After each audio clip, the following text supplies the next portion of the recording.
याद भी कर रही हैं, अच्छी बात है।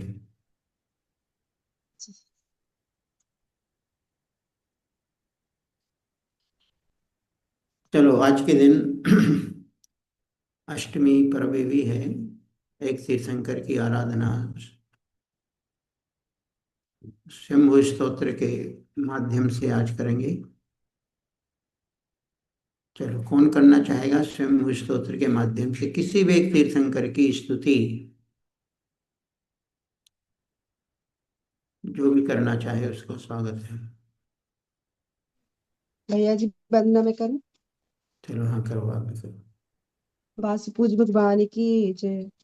श्री वासुपूज्यो विद्या क्रियासु त्वं वासुपूज्यस्ते दशेन्द्र पूज्या मयापि पूज्योल्पदिया मुनीन्द्र दीपार्चेषा किं तप्नो न पूज्य न पूज्यार्थस्त्वयितेरागे न निन्दया नाद्विवान्त वैरे तथापि ते पुण्यगुणस्मृतेन पुनातु चित्तं धृताञ्जलिभ्यः पूज्यं जिनं त्वार्चयतो जनस्य सावध्यलेशो बहुपुण्यराशौ दोषायेनालं कणिकाविशस्ये न दूषिकाशीत् शिवां गुराशौ यद्वस्तु बाह्यं गुणदोषिसूतिर्निमित्तमभ्यन्तरमूलहेतुः अध्यात्मवृत्तस्तदङ्गभूतमभ्यन्तरं केवलमप्यलं ते वायोतरोपाधिसमग्रतेयं कार्येषु ते द्रव्यगता स्वभावा नैवन्यथा मोक्षविदेस्य पुंसां तेनाभिवन्दस्मृशा बुधिर्दताम्। वंदना भैया जी। इति श्री वासुदेव जिनेन्द्राय नमो नमः। चलो, कल अपन ने तृतीय अध्याय तत्वार्थ सूत्र का प्रारंभ किया था। जब हम कुछ किसी भी अध्याय को पढ़ते हैं तो अपने एक दिमाग में एक पिक्चर बनाना चाहिए। इस अध्याय में क्या क्या वर्णन है, कितने सूत्र हैं। तृतीय अध्याय का जब भी आप वाचन करें, आपकी मानसिकता ये होना चाहिए कि तृतीय अध्याय में अधोलोक और मध्यलोक का वर्णन किया गया है। अधोलोक का वर्णन प्रारंभ के 6 सूत्रों में अधोलोक का वर्णन है। तो देखिएगा, कल अपन ने पहला सूत्र पढ़ा था और दूसरा सूत्र प्रारंभ हुआ था, पूर्ण नहीं हो पाया था। पहले सूत्र में 7 नरकों की जो भूमियां हैं उनके नाम दिए गए हैं। रत्न शर्करा बालुका पंक धूम तमो महातमः प्रभा भूमयो घनांग वाताकाश प्रतिष्ठा सप्ताधोदाः।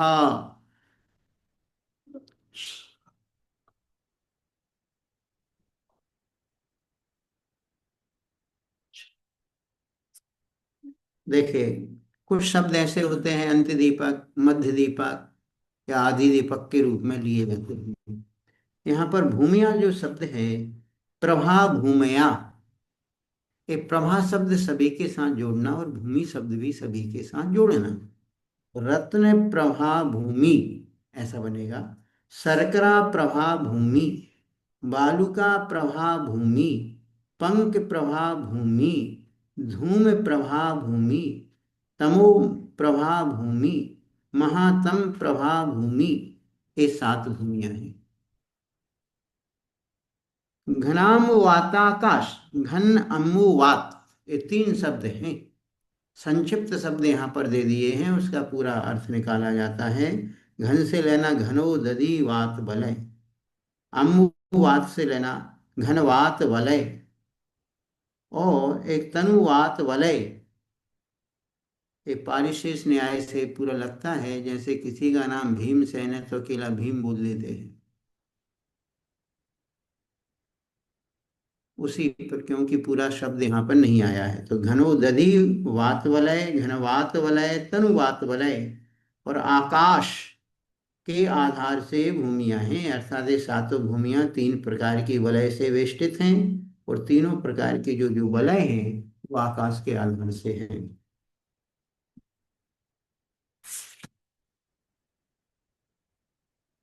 दूसरा सूत्र है, उन भूमियों में, थोड़ा कर लो तो अरे आप भी देखो पुस्तक में अच्छे से।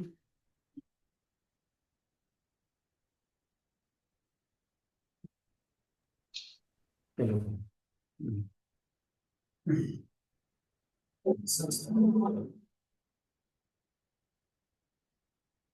अब दूसरा सूत्र है कि जो 84 लाख बिल हैं, सातों नरकों में 84 लाख बिल हुआ करते हैं, उन 84 लाख बिलों की संख्या बतला बतला रहे हैं।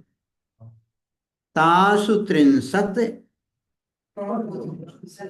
पंचविंशति पंचदश दस्त्रे पंचोनैक नरक शत सहस्राणि पंचचैव यथाक्रमम् तासु त्रिंशत् पंचविंशति पंचदश दशत्रे पंचोनैक नरक शत सहस्राणि पंचचैव यथाक्रमम्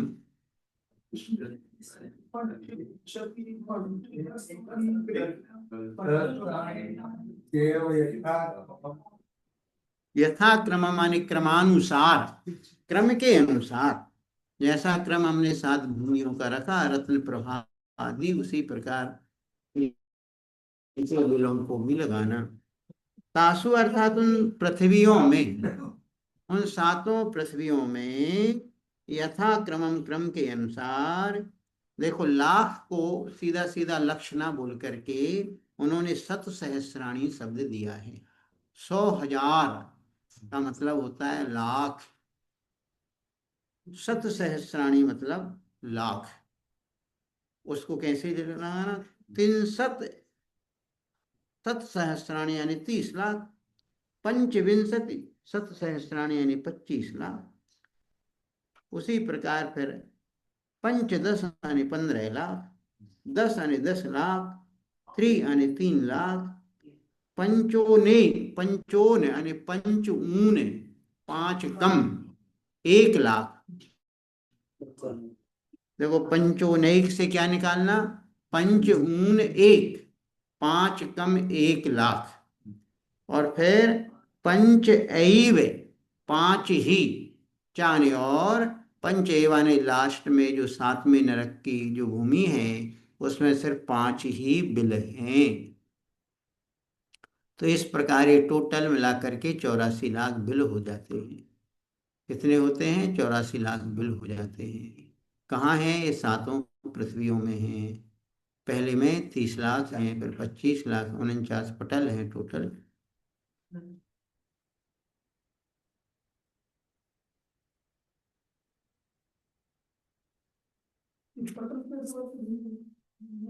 पटल आने जैसे कि मंजिल होती है ना। अब सीधा सीधा कोई मान लीजिए, सुनो, आप बच्चे लोग भी यहाँ पर सोच रहे हो ये बिल क्या कहलाते हैं।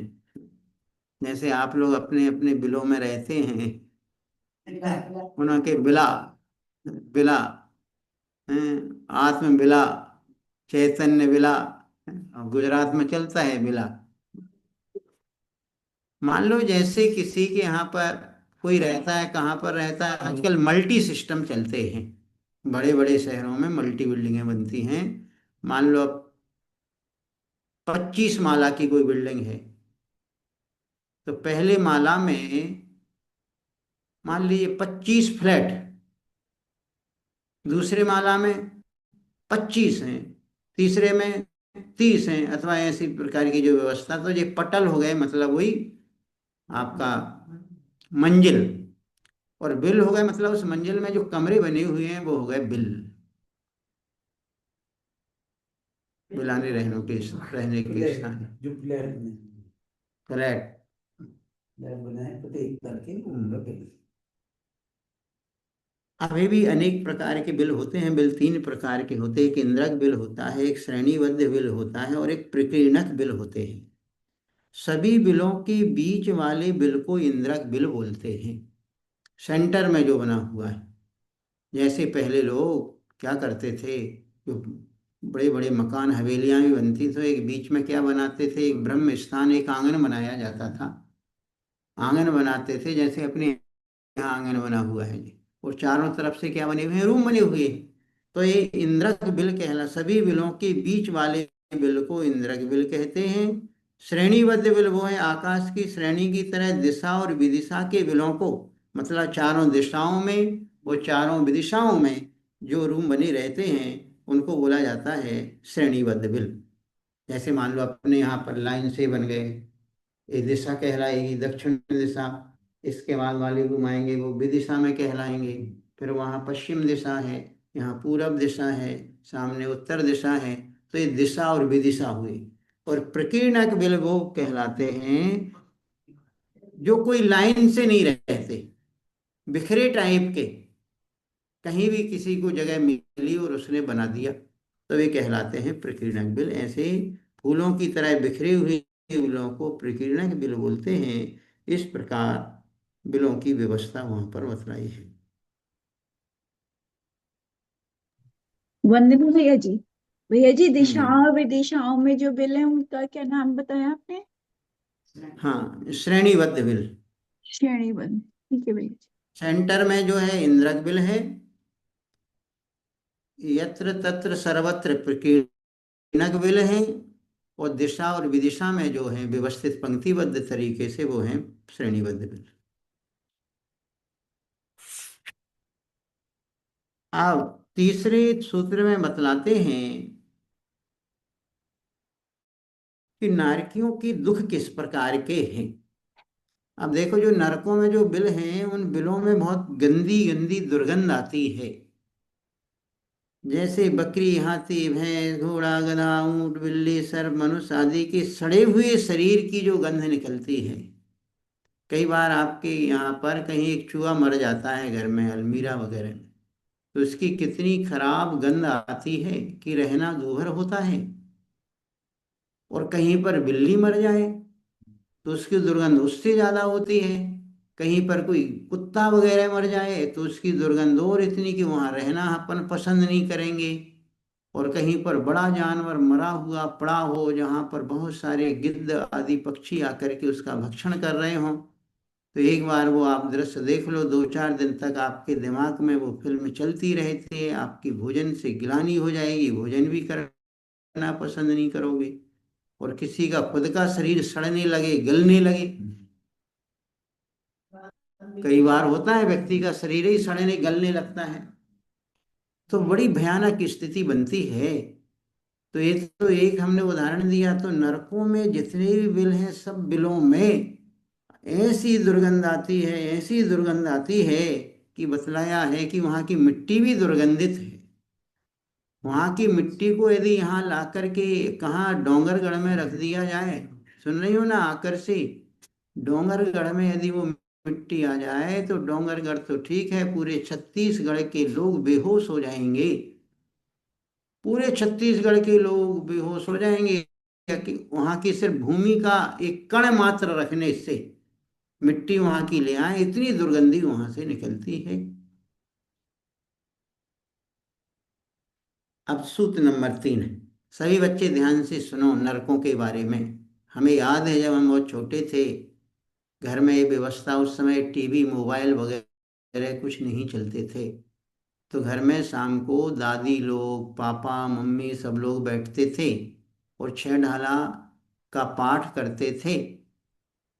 और वो जो घर में जो बुजुर्ग लोग, सीनियर लोग रहते थे, वो बताते थे बच्चों के लिए कि नरक में ये वर्ण, नरकों का वर्णन है, नरकों में ऐसा होता है वैसा होता है। तो सब बच्चे ध्यान से सुनते थे।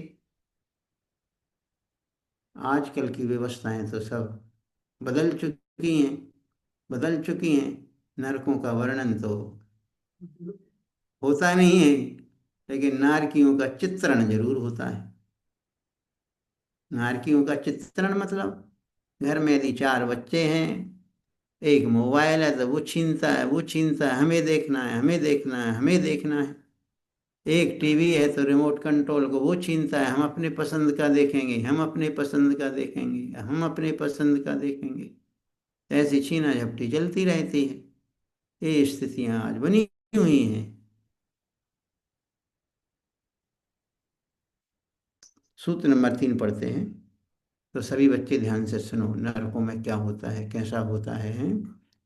और फिर बताएंगे कि कौन जीव नरक में जाता है, और कौन जीव नरक में चला भी गया तो कैसे बाहर निकलता है, वो कैसी भावना भाता है, तो सबका वर्णन चलेगा। नारका नित्या शुभ तरलेशा परिणाम देह वेदना विक्रिया। नारका नित्या शुभ तरलेशा परिणाम देह वेदना विक्रिया। नारका नित्या शुभ तरलेशा परिणाम देह वेदना विक्रिया।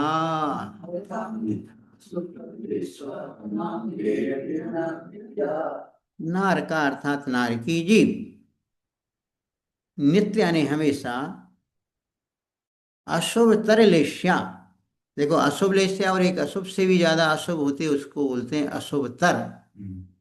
तो नारकियों की नित्य यानी हमेशा अशुभ से अशुभ लेश्या होती है। देखो नरकों की व्यवस्था है, कृष्ण नील कापोते, तीन अशुभ लेश्याएं होती हैं।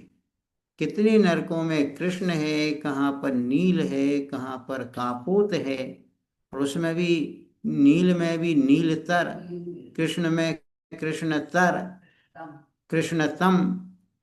तो देखिएगा, बताते हैं अभी वर्णन। तो ये नारकी हमेशा अशुभ से अशुभ लेशा वाले होते हैं। उनके जो परिणाम होते हैं वही बहुत अशुभ से अशुभ परिणाम होते हैं। देखो दुनिया में सब कुछ परिणामों का खेल है। सभी सुनो, परिणाम मतलब अपने भाव, अपनी सोच, अपने विचार। परिणाम अच्छे रखो सदैव। आपके साथ परिस्थिति कैसी भी हो, परिस्थिति को आप बदल नहीं सकते, लेकिन मनस्थिति को बदल सकते हो। मनस्थिति हमारे अधीन है, परिस्थिति हमारे अधीन नहीं है।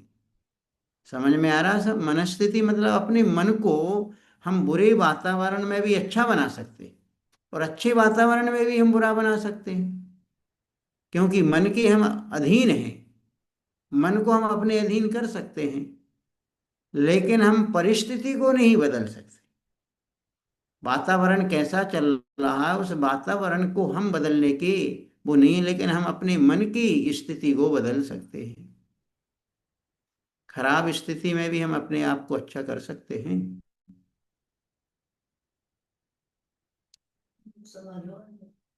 समझ आए?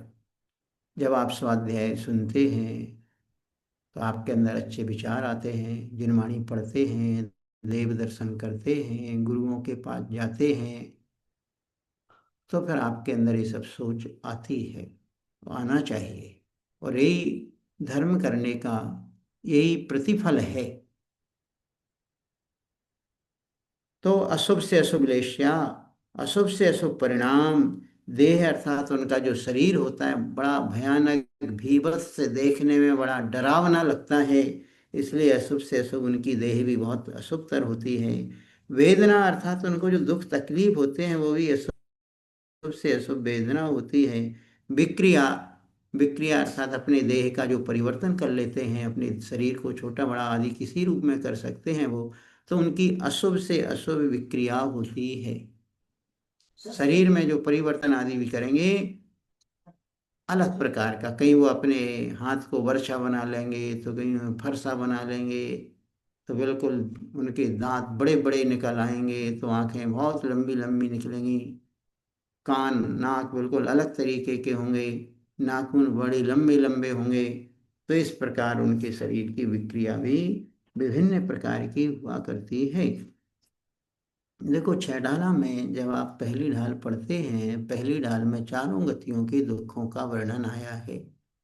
अति संक्लेश भाविते मर्यो घोर सब्र सागर में पर्यो। पहले त्रियंज गति के दुख बतलाए, फिर बतलाया त्रियंज गति में क्या संक्लेश परिणामों की बहुलता रहती है। वो संक्लेश परिणाम, संक्लेश परिणाम मतलब टेंशन। बच्चे लोग सुनो, संक्लेश परिणाम मतलब टेंशन। टेंशन से सब लोग परिचित हैं। बच्चे क्या कहते हैं अपनी मम्मी से, टेंशन नहीं दिलाया करो। बच्चे भी कह देते हैं, मम्मी हमको टेंशन नहीं दिलाना।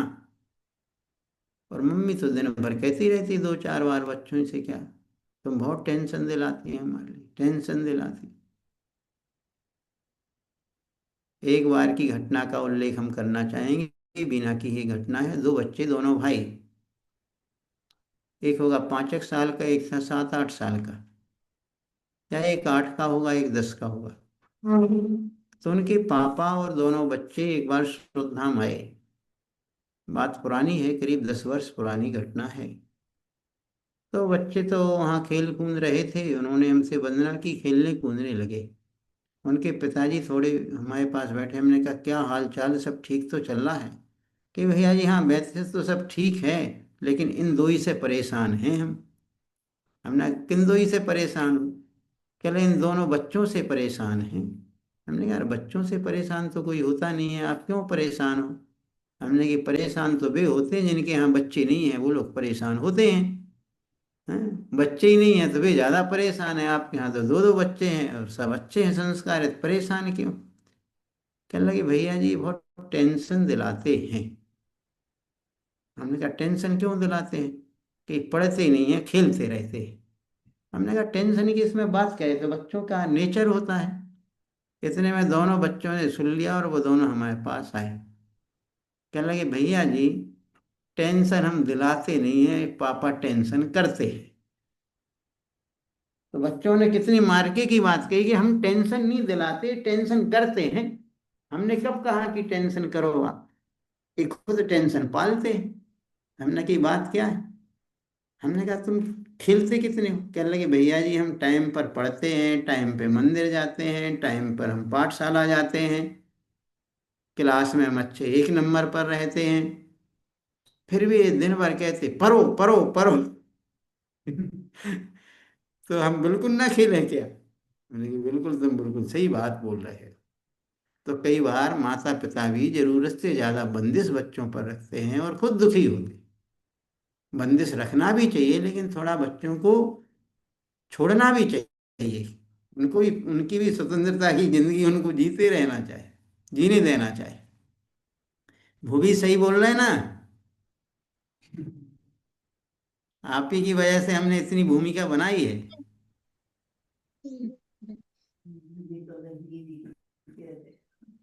बोलो जल्दी।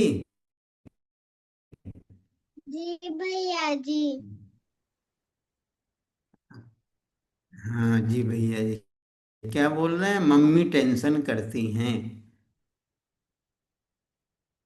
पढ़ो पढ़ो पढ़ो कहती रहती। बोलो भैया जल्दी। जी, भैया जी वो रोज नहीं कहते, बस वो कहती है बस रात को ही एक या फिर 2 घंटा पढ़ो। अच्छा, 1 या 2 घंटे पढ़ो ऐसा कहती हैं, लेकिन आप पढ़ती कितना हो पहले ये तो बताओ। भैया जी दिन एक भर खेलते घंटा रहना। वो भी तत्वार सूत्र पढ़ती हो कि अपना सब्जेक्ट पढ़ती? भैया जी स्कूल का भी पढ़ती हूँ मैं। हाँ, पढ़ा करो, स्कूल का ही पढ़ा कर। और दीदी तो पढ़ती नहीं होगी? भैया जी पढ़ लेती है। पढ़ हाँ, पढ़ लेती, कभी कभी पढ़ लेती है, कम पढ़ती होंगी है। भैया जी मुझे नहीं पता, उसको 12-12 बजे तक जग के पता नहीं क्या करती है वो। हाँ, पता नहीं, वो तो आपकी दीदी है, क्या क्या करती रहती है, पढ़ाई तो आप ही करती हैं सिर्फ में। पूरे भारतवर्ष में कहीं भी खोज लो, दो बहनें यदि होंगी, चाहे एक भुवी और एक भव्या, भव्या हमेशा भुवी की शिकायत करेगी, भुवी भव्या की शिकायत करेगी।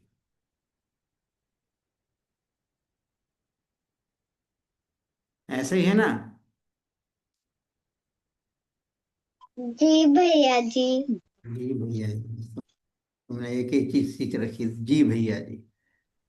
हाँ, तो प्रथम ढाल में, पहली ढाल में नरक गति के दुखों का वर्णन वहां पर बड़े अच्छे से बतलाया है। तहाँ भूमि पर सत दुखी सो, बिच्छू सहत डसे नहीं तिसो। वहां से वर्णन प्रारंभ होता है कि नरक की भूमि को छू लेने मात्र से इतना कष्ट होता है कि जैसे हजारों बिच्छू यदि हमारे शरीर को डस लें तो भी उतना कष्ट नहीं होगा जितना कष्ट मात्र वहां की जमीन का स्पर्श कर लेने मात्र से होता है। कहाँ पर? नरकों में। तो ये नरकों का स्पर्शजन्य दुख हुआ। फिर नारकियों का जो शरीर होता है अनेक प्रकार से घिनौना होता है, अनेक प्रकार के उनके अंग उपांग होते हैं, तो वो देखने में बड़ा ही भीभत्स लगता है। नरकों में शीत और उष्ण की भी गर्मी बहुत ज्यादा है, कि मेरु समान लोहे गली जाए, ऐसी शीत उष्णता है। तो वहां पर ठंडी गर्मी के नारकी जीवों को खाने को क्या मिलता है? एक अन्न का एक कण भी नहीं मिलता है। प्यास कितनी लगती है, ऐसा लगता है पूरे सागर का जल पी लें फिर भी पानी की एक बूंद वहां पीने को नहीं मिलती है। बैतरणी नदी संबंधी दुख भी है।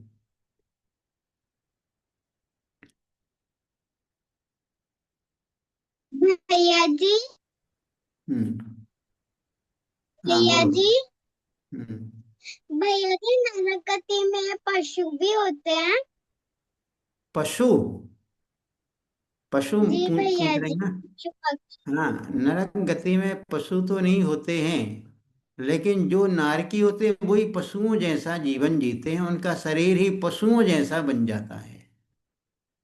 एक नारकी अपने शरीर को सिंह जैसा मुंह बना लेता है और अपने कमजोर नारकी को गाय बैल जैसा बना करके अपना भक्षण कर लेता है। जैसे सिंह हिरण का भक्षण कर लेता है, उसी प्रकार जो नारकी एक दूसरे को इस प्रकार काटते पीटते मारते रहते हैं। लेकिन उनका शरीर वैक्रियक शरीर होता है, इस कारण से उनका असमय में मरण नहीं होता है। उनका शरीर पुनः मिल जाता है, पारे की तरह बिखरने के बाद पुनः आपस में मिल जाता है। परस्परोदीरित दुःखः, परस्परोदीरित दुःखाः। परस्पर यानी आपस में, उदीरित दुखा यानी एक दूसरे को वो नारकी दुख उत्पन्न करते हैं। उदीरित यानी उत्पन्न करते हैं। क्या करते हैं? दुखों को उत्पन्न करते हैं। कौन करते हैं? नारकी जीव एक दूसरे को हूंतते रहते। हूंतना जानते हो? पहले लकड़ी अकड़ी जलती थी, यदि वो मद्दी हो जाती है, जलना बंद हो जाती है, तो लकड़ी से लकड़ी को घर्षण करते हैं, कूदते हैं, तो लकड़ी तेज हो जाती है।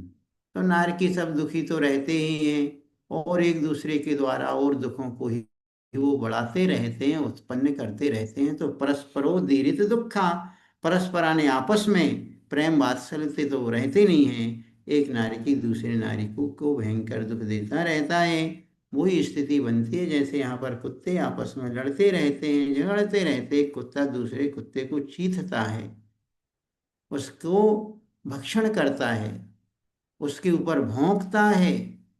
यदि एक मोहल्ले का कुत्ता दूसरे मोहल्ले में पहुंच जाता है तो वहां के सारे कुत्ते मिलकर के उसको रगेद रगेद के दूसरी दूर तक भगा देते हैं। ऐसे कोई नरक में पैदा होता है तो वहां के जो पहले के रहने वाले नारकी हैं उसकी ऐसी ही स्थिति बना देते हैं।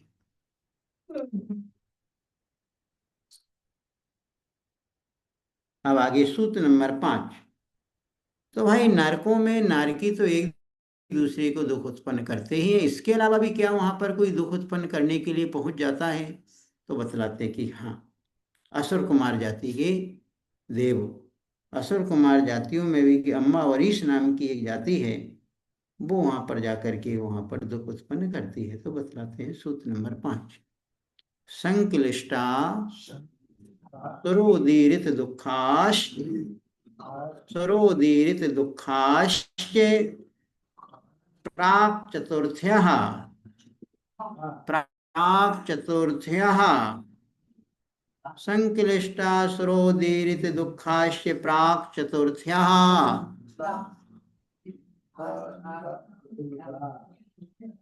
देखो, कल हमने एक सब्जेक्ट दिया था, उसका हम ध्यान भूल गए। हमने कहा था आज अष्टमी है और सबको एक प्रयास करना है कि अपने सोशल मीडिया मोबाइल, जब हमने देखा कि मात्र 2 मिनट का समय शेष है, जिन लोगों ने अच्छे से पालन किया हो और जिनका सिर दर्द होने लगा हो कि आज दो मोबाइल देखा नहीं, आज तो दिन कटा नहीं, वे लोग अपने पहले उद्गार बता दें, और जिनका बहुत अच्छे से समय निकला है उनके उद्गार हम कल सुनेंगे। चलो दर्शिका, सबसे पहले आप बताओ, कितनी देर यूज किया सोशल मीडिया और कितनी देर नहीं किया और कैसा लगा?